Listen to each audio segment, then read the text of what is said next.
Hello दोस्तों, art study channel में आपका स्वागत करता हूं। आशा करता हूं कि आप लोग स्वस्थ होंगे और मस्त होंगे और अपनी तैयारी को अच्छे से कर रहे होंगे। तो चलिए देर ना करते हुए हम लोग शुरू करते हैं। आज का हमारा जो टॉपिक है आधुनिक भारतीय समकालीन कलाकार, जो पार्ट नंबर 12 भाग 12 है। ठीक, तो इसको हम क्रम से देखते चलते हैं। तो प्रश्न नंबर देखिए 276 क्या कह रहा है ध्यान से कि अंजलि ईला मेमन का जन्म स्थान है, कहाँ से है? लखनऊ से है, दिल्ली से है, पश्चिम बंगाल से है, महाराष्ट्र है। तो इनका अगर जन्म स्थान की अगर हम बात करें तो कहाँ से? ये पश्चिम बंगाल से हैं। ठीक, चलिए आगे बढ़ते हैं। आगे क्या कह रहा है ध्यान से कि अंजलि ईला मेमन का जन्म 1940 ईस्वी में बंगाल में हुआ था। आपके नाम पर दूरदर्शन ने एक फिल्म बनाए, क्या फिल्म का बुरनपुर पश्चिम निर्माण किया था। ठीक, और आपका कार्यक्षेत्र एक निवास स्थान दिल्ली रहा। तो इन्होंने दूरदर्शन में एक फिल्म बनाया था, उसी की बात यहाँ पे कर रहा है। चलिए आगे देखते हैं। देखिए अगला 277 नंबर क्वेश्चन देखिए क्या कह रहा है, ध्यान से सुनिए। कह रहा है कि भारतीय कला की प्रेरणा सर्वप्रथम अमृता शेरगिल को कहाँ से मिली, बताइए। अजंता एलोरा चित्रों से, राजा रविवर्मा चित्रों से, मुगल चित्रों से, बंगाल शैली के चित्रों से? तो आपका ऑप्शन सही हो जाएगा, मुगल चित्रों से हो जाएगा। ठीक, चलिए आगे चलते हम देखते हैं। कह रहा अमृता शेरगिल का जन्म 1913 ईस्वी में हंगरी में हुआ था और इन्होंने कला की शिक्षा पेरिस कला महाविद्यालय से पूरी की थी और सन 1935 ईस्वी में भारत में दूसरी बार आगमन के बाद यहीं रहकर चित्रों का निर्माण करना प्रारंभ किया। इनको अजंता एलोरा बाग आदि की चित्र कला ने प्रेरित किया था। ठीक, चलिए अगला हमारा प्रश्न क्या है, देखिए 278 नंबर क्वेश्चन क्या कह रहा है। प्रश्न को अच्छे से और ध्यान से पढ़िए तब आपको दिक्कत नहीं होगा। ठीक, चलिए कह रहा है कि गजगामिनी फिल्म किस कलाकार ने बनाई? ध्यान दीजिएगा, गजगामिनी की बात कर रहा है। तैयब मेहता, राजा रवि वर्मा, एम.एफ. हुसैन, अमृता शेरगिल? तो इसका आंसर आपका हो जाएगा कौन? एम.एफ. हुसैन जी ने बनाए थे। ठीक, चलिए आगे देखते हैं हम।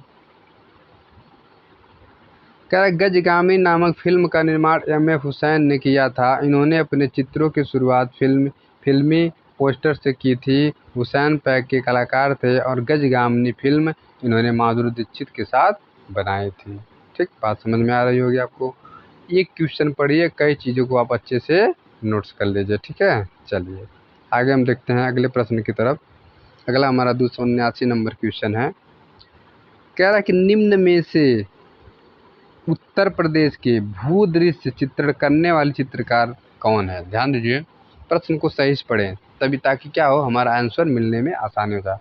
प्रश्न में क्या कह रहा है, निम्न में से उत्तर प्रदेश के भूदृश्य चित्रकार या चित्रण करने वाले कलाकार कौन है? Satish Chandra, doctor Ram Kanwar, RS. बिष्ट और आर.एस. धीर? इसमें आपका सही हो जाएगा आंसर, क्या हो जाएगा सही, बताइए फटाफट। आर.एस. बिष्ट, क्या हो जाएगा सही? आर.एस. बिष्ट भूदृश्य चित्रकार की बात कर रहा है। निम्न, एक सेकंड, कह रहा निम्न में से उत्तर प्रदेश के भूदृश्य चित्रण करने वाले चित्रकार कौन है? तो आपका आंसर क्या हो जाएगा? आंसर हो जाएगा, देखिए थोड़ा कंफ्यूज लग रहा है, एक सेकंड, इसका आंसर ये हमारे सतीश गुजराल। इसको एक बार आप लोग देख लीजिएगा, थोड़ा कंफ्यूज है हम, तो इस चीज़ को आप लोग थोड़ा सा देखिएगा। सतीश चंद्र दिया हुआ है आंसर में। चलिए देखते हैं।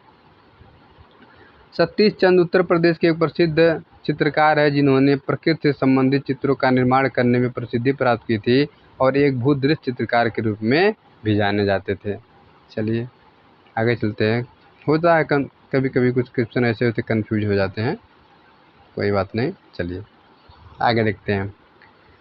प्रश्न देखिए क्या कह रहा है ध्यान से कि निम्न कथन किनका है कि मुझे केवल एक बात कहनी है और वह यह कि हमेशा अपने सिद्धांत का उपयोग ही देते रहने की चेष्टा न करो, बल्कि करो कि वह प्रेम से आप अपने आप को ही दे डालो। बात समझिए ध्यान से। नंदलाल बोस जी कहते हैं, अवनींद्रनाथ ठाकुर जी कहते हैं, चित्तनाथ मजुमदार जी कहते हैं कि रविन्द्रनाथ जी कहते हैं? तो ये बात कहते हैं रविन्द्रनाथ टैगोर जी कहते हैं। ठीक, चलिए आगे देखते हैं। उपरोक्त कथन वर्ष 1861 ईस्वी में पश्चिम बंगाल में जन्मे प्रसिद्ध साहित्यकार एवं कवि रविन्द्रनाथ टैगोर के हैं और इन्होंने 1913 ईस्वी में नोबेल पुरस्कार से सम्मानित भी किए गए थे। चलिए अगले प्रश्न की तरफ चलते हैं। अगला हमारा प्रश्न 281 नंबर क्वेश्चन देखिए क्या कह रहा है, ध्यान दीजिए। प्रश्न को अच्छे से पहले पढ़िए तब आंसर दीजिए। हम बार बार कहेंगे कि जब आंसर को नहीं सही से पढ़ें क्वेश्चन को तो आंसर हमारा क्या गलत हो जाएगा। क्या निम्न कथन किसका है कि अनुराग चाहिए, धैर्य भी चाहिए, साधना भी, सफलता भी, तो कला चर्चा का एक साधन ही है, शौक नहीं है। कि ये कथन किसका है? रविन्द्रनाथ ठाकुर, असित कुमार हालदार, नंदलाल बोस, अवनींद्रनाथ ठाकुर। तो इसमें से आपका आंसर हो जाएगा रविन्द्रनाथ ठाकुर जी कहते हैं। कौन? रविन्द्रनाथ ठाकुर जी कहते हैं। चलिए आगे देखते हैं। आगे कह रहा है यह कथन रविन्द्रनाथ ठाकुर का है। उनको हम सर्वप्रथम आधुनिक भारतीय कलाकार मानते हैं और उन्होंने अपने उम्र के 17वें साल के पड़ाव में चित्रकारी करना शुरू किए थे। बहुत ज़्यादा एज के हो गए तब इन्होंने चित्र को, उसके पहले साहित्य में इनका बहुत ज़्यादा मन लगाव था। ठीक, अब हम चलते हैं 282 नंबर क्वेश्चन की तरफ। क्या कह रहा है कि प्रोफेसर लाल नागर थे मूर्तिकार, चित्रकार, लेखक, छायावाद। तो इसमें से आपका आंसर क्या हो जाएगा, फटाफट दीजिए। तो ये क्या थे? ये चित्रकार थे। ठीक, चलिए आगे देखिए। प्रोफेसर मदन लाल नागर का जन्म उत्तर प्रदेश में हुआ था और ये उत्तर प्रदेश के प्रसिद्ध चित्रकार थे। चलिए आगे देखते हैं। अगला हमारा प्रश्न क्या कह रहा है, ध्यान से पढ़िए। कौन सा क्वेश्चन है? 283 नंबर क्वेश्चन कह रहा है पद्म श्री थे श्री कृपाल सिंह शेखावत किस शहर से थे? लखनऊ, जयपुर, दिल्ली, मुंबई। तो कहाँ से संबंधित थे? ये जयपुर से संबंधित थे। ठीक, चलिए आगे देखते हैं। कृपाल सिंह शेखावत का जन्म 1922 ईस्वी में राजस्थान के जयपुर शहर में मऊ गांव में हुआ था। वे ब्लू पार्टी के लिए प्रसिद्ध कलाकार माने जाते हैं और इनको भारत सरकार ने सन 1974 ईस्वी में पद्म श्री से सम्मानित किया था। चलिए आगे देखते हैं। अगला हमारा प्रश्न क्या देखिए, 284 नंबर क्वेश्चन क्या कह रहा है, ध्यान से पढ़िए।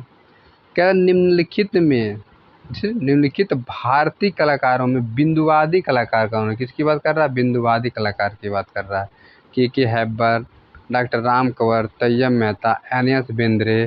तो इसमें से आपका चारों में से जो आंसर होगा एन.एस. बेंद्रे जी थे। ठीक, चलिए आगे देखते हैं। नारायण श्रीधर बेंद्रे का जन्म मध्य प्रदेश के इंदौर शहर में 21 अगस्त सन 1910 ईस्वी में हुआ था। इनको बिंदुवादी कलाकार माना जाता है और इनके प्रमुख चित्रों में हर की पौड़ी, हरिद्वार, बनारस घाट आदि है। चलिए आगे हम बढ़ते हैं अगले प्रश्न की तरफ। ध्यान से पढ़िए क्या कह रहा है। क्वेश्चन नंबर 285 क्या कह रहा है, निम्न में से कौन सी भारतीय पेंटिंग अंतर्राष्ट्रीय बाजार में 1.5 करोड़ में बिकी थी? Dry Christ, expression two, celebration, rainy season. तो इसमें से आपका जो है सेलिब्रेशन जो तैयब मेहता की थी, ये 1.5 करोड़ में क्या थी? बिकी थी। चलिए आगे देखते हैं हम लोग। आगे देखिए क्या कह रहा है कि तैयब मेहता भारत के प्रसिद्ध कलाकार है जिनका जन्म 1925 ईस्वी में गुजरात में हुआ था। इन्होंने sir J school of art से कला का डिप्लोमा प्राप्त किया था और इनके प्रसिद्ध चित्रों में गिरते हुए शरीर, काली एवं सेलिब्रेशन है। सेलिब्रेशन नामक पेंटिंग इनके अंतर्राष्ट्रीय बाजार में 1.5 करोड़ में बिकी थी, 1.5 करोड़ में। ठीक है, चलिए आगे देखते हैं हम। अगले प्रश्न की तरफ चलते हैं। अगला प्रश्न हमारा क्या है, ध्यान से पढ़िए। प्रश्न क्या कह रहा है, 286 नंबर कह रहा है कि अमृता कला वीथिका, ठीक, अमृत कला वीथिका किस शहर में है? बातें कर रहा अमृत कला वीथिका की भदोही, गोरखपुर, लखनऊ, कानपुर। तो आपको कहाँ था? गोरखपुर में था। ठीक, चलिए आगे देखते हैं। अमृता शेरगिल भारत की प्रसिद्ध महिला चित्रकार थे। पेरिस से शिक्षा पूरी करके वे भारत आई और गोरखपुर में रहकर चित्रण कार्य प्रारंभ किया और इनकी स्मृति में गोरखपुर में अमृता कला वीथिका की स्थापना हो गई। ये जो यूनिवर्सिटी गोरखपुर है उसी में बना हुआ है। ठीक, चलिए आगे देखते हैं हम। अगला प्रश्न हमारा क्या कह रहा है, ध्यान से पढ़िए। प्रश्न नंबर देखिए 287 क्या कह रहा है, एक सेकेंड।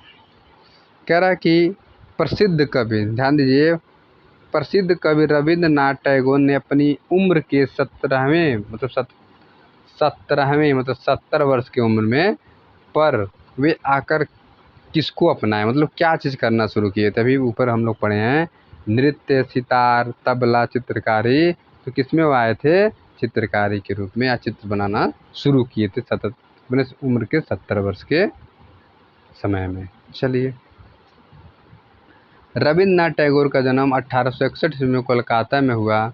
वह एक प्रसिद्ध कवि, साहित्यकार एवं चित्रकार थे। सन 1913 ईस्वी में इन्होंने साहित्य के क्षेत्र में योगदान के लिए नोबेल पुरस्कार से सम्मानित किया गया और इन्होंने उम्र के 17वें वर्ष चित्रकारी करना प्रारंभ शुरू कर दिए थे।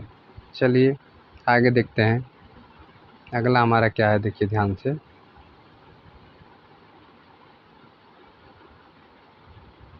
अगला प्रश्न हमारा 288 नंबर, क्या कह रहा है? क्या सैलूज मुखर्जी की कला किस प्रकार की है? ध्यान दीजिए, आकारवादी, घनवादी, रंगवादी, प्रभाववादी। सैलूज मुखर्जी की अगर हम बात करें तो रंगवादी थी। क्या थी? रंगवादी कलाकार थी। चलिए, सैलूज मुखर्जी 1907 से 1960, इनका जन्म कोलकाता में हुआ था। सैलूज मुखर्जी ने पूर्व और पश्चिम की कला का समन्वय स्थापित किया और सैलूज के प्रारंभिक चित्र राजपूत मुगल शैली पर आधारित थे। सैलूज मुखर्जी की कला रंगवादी है, परंतु मुखर्जी ने पश्चिमी की कलावादों को भाववाद, अभिव्यंजनावाद और प्रभाववाद से भी प्रभावित रहे, जिनका अनुसरण मुखर्जी ने अपने बाद के समय के कला के चित्रों में किया था। ठीक, चलिए आगे देखते हैं, अगले प्रश्न की तरफ हम ध्यान से देखिए क्या कह रहा है। अगला प्रश्न हमारा देखिए,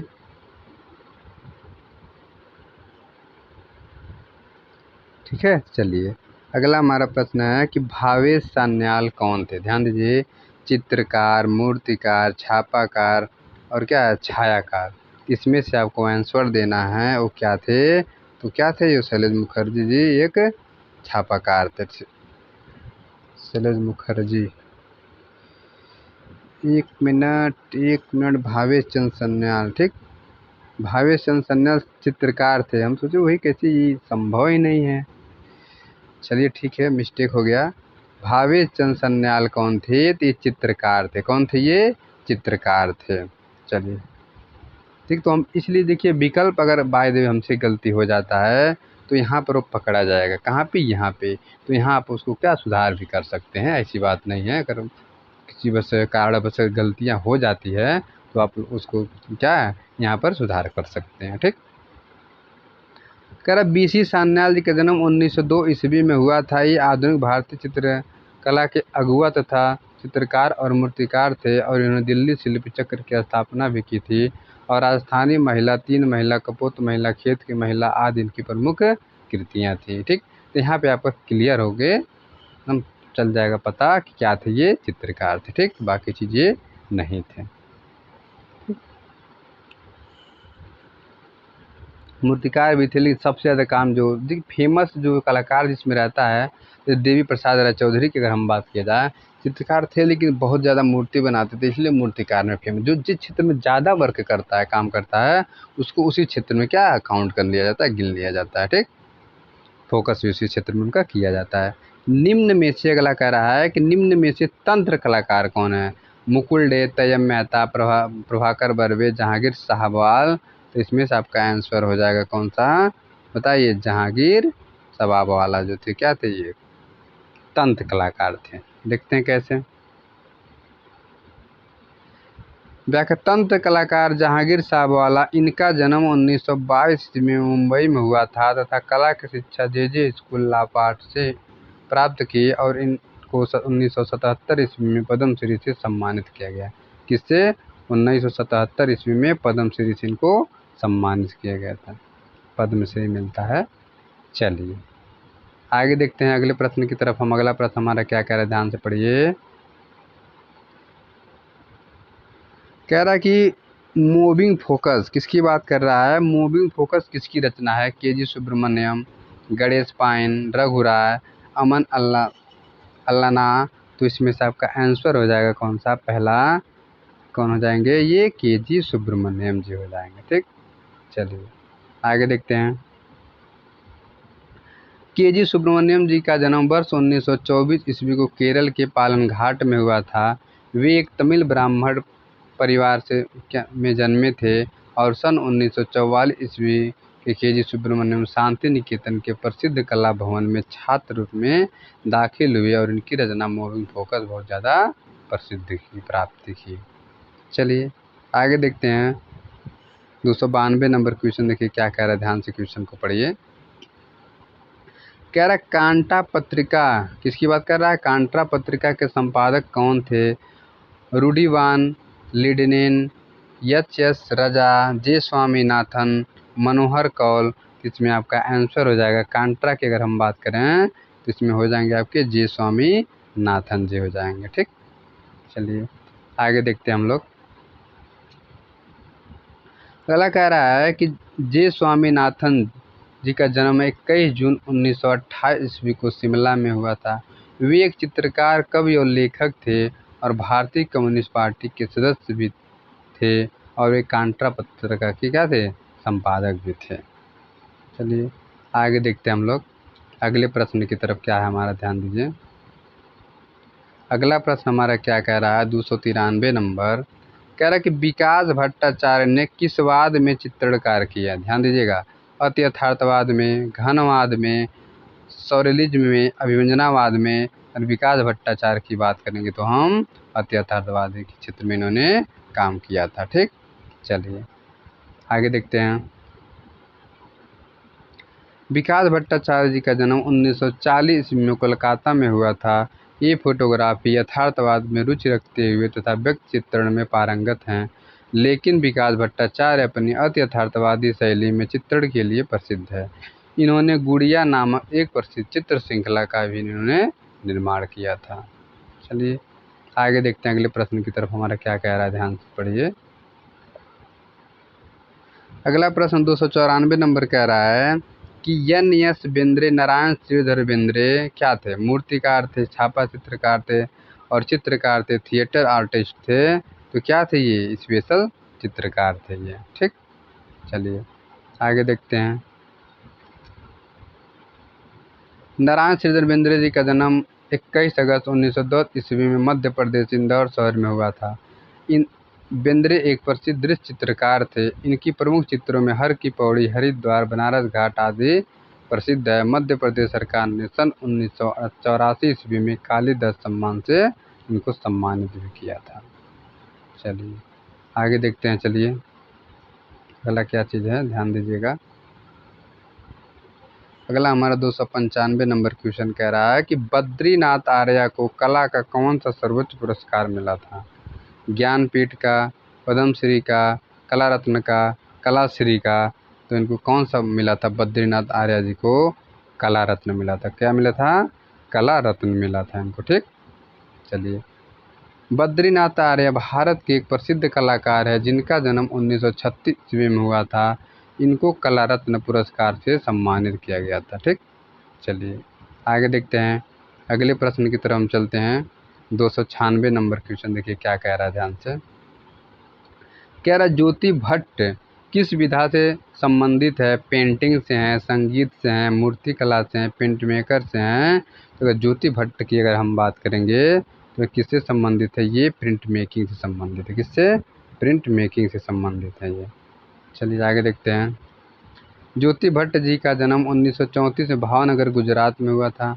ज्योति भट्ट विभिन्न माध्यमों जैसे etching, screen printing, serigraphy, photography, holography आदि से सृजन करने वाले कलाकार हैं। उनकी अधिक प्रसिद्धि एक प्रिंट मेकर कलाकार के रूप में हुई थी। ठीक, चलिए अगले प्रश्न की तरफ चलते हैं। हमारा अगला प्रश्न 279 नंबर क्वेश्चन देखिए क्या कह रहा है, ध्यान से। ठीक है, चलिए कह रहा अंजलि ईला मेमन इनमें से किससे संबंधित है? ठीक, छाया कला, व्यंग चित्र, चित्रकला, नृत्य कला। इसमें आपका सही हो जाएगा चित्रकला। किससे संबंधित थी? चित्रकला से संबंधित थी। चलिए अंजलि ईला मेमन का जन्म 1940 ईस्वी में बुरनपुर, पश्चिम बंगाल में हुआ था। ये भारत की एक प्रसिद्ध चित्रकार हैं जिनकी कला की शिक्षा जे स्कूल लापार्ड मुंबई में हुई थी तथा पेरिस से इन्होंने फ्रेस्को पेंटिंग का अध्ययन किया। आपने म्यूटेशन नामक चित्र श्रृंखला का निर्माण किया और अंजलि ईला मेमन नाम से क्या है दूरदर्शन ने एक फिल्म का भी निर्माण किया था। ठीक, चलिए आगे देखते हैं हम लोग, अगले प्रश्न की तरफ बढ़ते हैं। अगला हमारा प्रश्न क्या है, 298 नंबर क्वेश्चन, ध्यान दीजिए क्या कह रहा है। 298 नंबर क्वेश्चन कह रहा है, एन के मिश्र जाने जाते हैं लघु चित्र के लिए, भित्ति चित्रकला के लिए, वास्तु चित्रण के लिए, कलमकारी के लिए। ये जाने जाते हैं किसके लिए, ये जाने जाते हैं वास्तु चित्रण के लिए, जाने किसके लिए, वास्तु चित्रण के लिए जाने जाते हैं। चलिए, भारत में अवनींद्रनाथ टैगोर ने बंगाल कला शैली की प्रमुख शुरुआत की थी और बंगाल कला शैली की भारतीय कला की देन वास्तु चित्रण पद्धति है। भारत की एन के मिश्र वास्तु चित्रण पद्धति में चित्रकारी किया करते थे। ठीक, चलिए आगे देखते हैं हम लोग। अगला हमारा क्या है, ध्यान दीजिए, अगला प्रश्न हमारा 299 नंबर क्वेश्चन क्या कह रहा है, गौर से पढ़िए इसको। चलिए, कह रहा है, किस चित्रकार के भाई भारत के प्रधानमंत्री थे। अंजलि ईला मेमन, नागजी पटेल, अवतार सिंह पंवार, सतीश गुजराल। इसमें आपका आंसर सही रहेगा सतीश गुजराल के भाई क्या थे, प्रधानमंत्री थे भारत के। आगे देखिए, सतीश गुजराल का जन्म 25 दिसंबर 1925 ईस्वी में लाहौर के झेलम नामक स्थान में हुआ था। उम्र के 13वें वर्ष में सुनने की क्षमता खोने के बाद भी वे भारत के प्रसिद्ध कलाकार में काम किए थे, या भारत के प्रसिद्ध कलाकार के रूप में प्रसिद्ध हुए थे। चलिए आगे देखते हैं, 300 नंबर क्वेश्चन देखिए ध्यान से क्या कह रहा है। आज का वीडियो का लास्ट क्वेश्चन है, ध्यान से पढ़िए। कह रहा है कि शांति निकेतन में, ध्यान दीजिए, शांति निकेतन में स्थित कलाकार का नाम बताइए जो ज़्यादा लेखन स्याही का उपयोग अपनी आकृतियों में प्रभावशीलता हासिल करते हैं। कौन है, अतुल डोंडिया, तैयब मेहता, जोगिंद्र चौधरी, अकबर पदमसी। इसमें आपका आंसर सही हो जाएगा कौन सा, तैयब मेहता जी। कौन थे, तैयब मेहता जी। जोगिंद्र चौधरी, एक मिनट देखिए, लेखन शैली की अगर हम बात करें, ध्यान दीजिए, शांति निकेतन में स्थित उस कलाकार का नाम बताइए जो ज़्यादातर लेखनी और स्याही का उपयोग कर अपनी आकृतियों में प्रभावशीलता हासिल करते हैं। अपनी आकृतियों में अगर लेखन की बात किया जाए, स्याह की बात किया जाए, वो थे तैयब मेहता। कौन थे, जोगिंद्र चौधरी जी थे। कौन थे, जोगिंद्र चौधरी जी, तैयब मेहता नहीं थे, जोगिंद्र चौधरी जी थे। चलिए देखते हैं आगे। जोगिंद्र चौधरी जी का जन्म 19 फरवरी 1939 में पूर्वी बंगाल बांग्लादेश फरीदपुर ठीक नामक गांव में हुआ था। जोगिंद्र चौधरी प्रकृति और मनुष्य के चितीरे के रूप में पहचाने जाते हैं। जोगिंद्र चौधरी रचना के लिए स्याही और मोम का प्रयोग करते हैं। वे रंगों में एक विशेष गोंद का प्रयोग करते थे और 1987 ईस्वी में जोगिंद्र ने शांति निकेतन के कला भवन में बतौर पेंटिंग के प्रोफेसर के रूप में कार्य को संभाला और समसामयिकी कला का विहंगम रूप में से लिखते रहे। जोगिंद्र चौधरी 1981 में आर्ट टुडे नामक कला पत्रिका निकाले और सन 1972 ईस्वी में, ध्यान से देखिए, सन 1972 ईस्वी में जोगिंद्र दिल्ली आए और राष्ट्रपति भवन में क्यूरेटर पद पर कार्य रहे और सन 1975 ईस्वी में दिल्ली के प्रमुख कलाकार के साथ मिलकर जोगिंद्र चौधरी गैलरी 26 तथा आर्टिस्ट फोरम की स्थापना किए और जोगिंद्र ने कलकत्ता प्रवास के दौरान ग्राम्य जीवन व कलकत्ता के विभिन्न पक्षों का इन्होंने चित्रण किया था। ठीक, तो आज का वीडियो यहीं तक। अगर वीडियो आपको अच्छी लगी हो लाइक और सब्सक्राइब जरूर करिएगा, और नहीं समझ में आएगा तो कमेंट ज़रूर करिएगा। पूरा प्रयास करेंगे समझाने का। तो पूरा वीडियो देखने के लिए धन्यवाद।